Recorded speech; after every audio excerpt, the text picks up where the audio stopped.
भट्ट साहब, आपका बहुत बहुत स्वागत है sir. Thank you so much समय निकालकर आज हमारे साथ जुड़ने के लिए, और वो भी ऐसे मौके पर जब हम नए साल में प्रवेश कर रहे हैं। नई सीरीज की हमने शुरुआत कर दी है। सर, सबसे पहले तो नई सीरीज पर ही अपनी राय दीजिए। जिस तरह से हमने इसे दिसंबर सीरीज में डगमगाता हुआ देखा, अब नई सीरीज से गिवन द हिस्ट्री क्या उम्मीद करके चले सर? निफ्टी कहाँ दिखाई दे रहा है? Good morning Neha ji.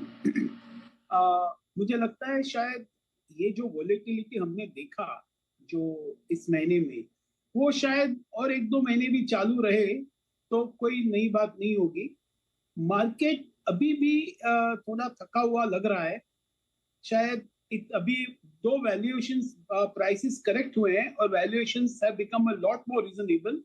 लेकिन अगर हम देखें कि वैल्यूएशंस अभी भी अच्छी तरह से नहीं करेक्ट हुए हैं, तो मुझे लगता है शायद निफ्टी का जो डाउनग्रेड हमने देखा जो FY25 के लिए था, वो शायद FY26 में भी अ, शायद निफ्टी का इतना रोबस्ट ग्रोथ नहीं आ जाए, may be unless until the base becomes very low. So ऐसे लग रहा है कि मार्केट टाइम वाइज करेक्शन तो जरूर लग रहा है कि और एक दो महीना चालू रहेगा। तो शायद आपका जो क्वेश्चन है कि इस सीरीज में कैसा रहेगा, मैं ये मानूंगा कि कोई जल्दबाजी नहीं करनी चाहिए। मार्केट टाइम वाइज करेक्शन तो देगा ही, तो you may get your opportunities to buy the stock. Alright.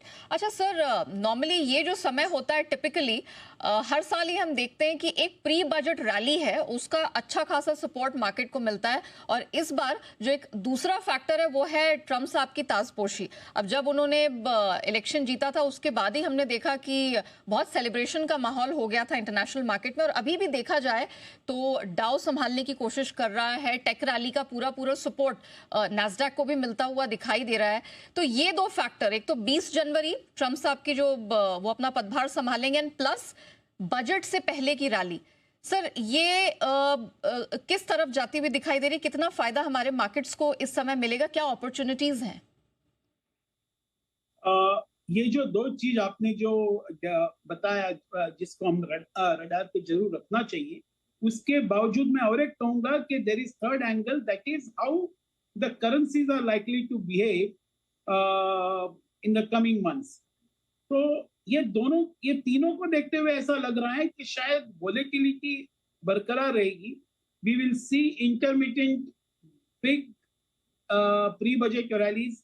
और जिस तरह से सब एक्सपेक्ट कर रहे हैं कि government spending is going to step up, अगर हमको हमारे जीडीपी को once again we have to bring it to 8%, तो गवर्नमेंट का स्पेंडिंग के ऊपर बहुत नजर रहेगी। और इसी को चलते बहुत सारा स्पेकुलेशन भी चालू रहेगा, कितना होगा, कहाँ होगा, और किस तरह से कंजम्पशन को रिवाइव करेंगे, whether they will do by way of cutting in the personal income tax. तो मुझे लगता है that will provide intermittent rallies, but I think a large part of it can be neutralized by uncertainty जो Trump के आने से हो सकता है, जो एक रुपये के डिप्रिशिएट होने से हो सकता है।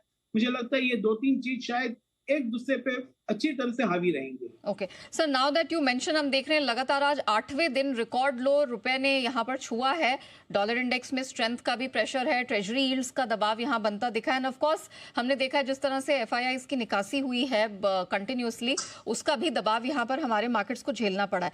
रुपया यहां से संभलता हुआ आपको दिख रहा है सर? ऑलरेडी 85.44 के पास एक डॉलर है, और इसी महीने ऑलमोस्ट 100 पैसे की कमजोरी आ चुकी है। बहुत तेजी से इसने 84 से 85 का लेवल तय किया है। आप देख रहे हैं रुपए और कमजोर होते हुए और डॉलर को स्ट्रेंथन होते हुए? लग रहा है शायद कि और भी डॉलर स्ट्रांग हो जाएगा और रुपये थोड़ा बहुत कमजोर हो जाएगा। और in a way it is going to be better.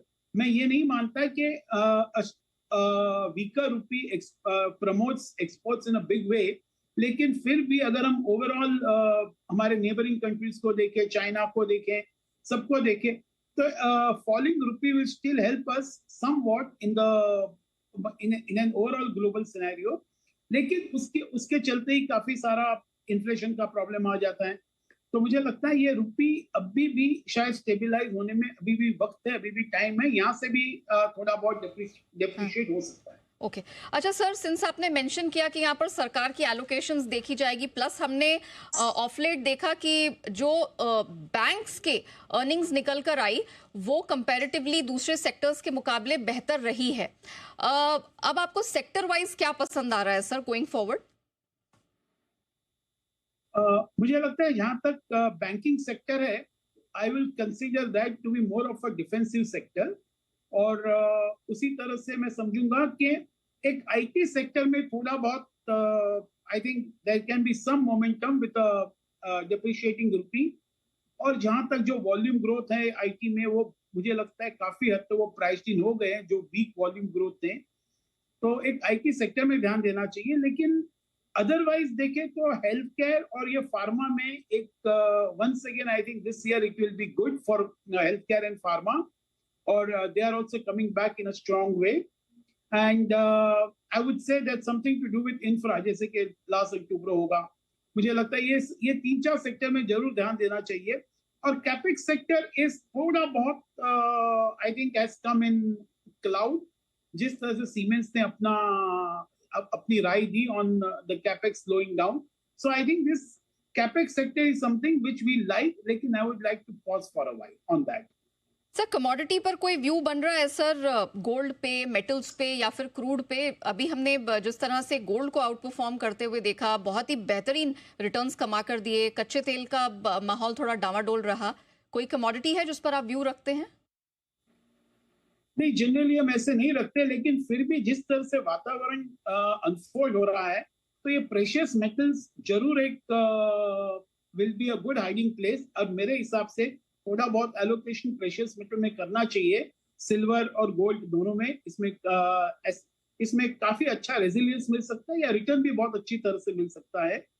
तो ये इसमें ध्यान जरूर देना चाहिए। और secondly I think may be ferrous and non ferrous metals may see some kind of momentum post the new US administration coming up.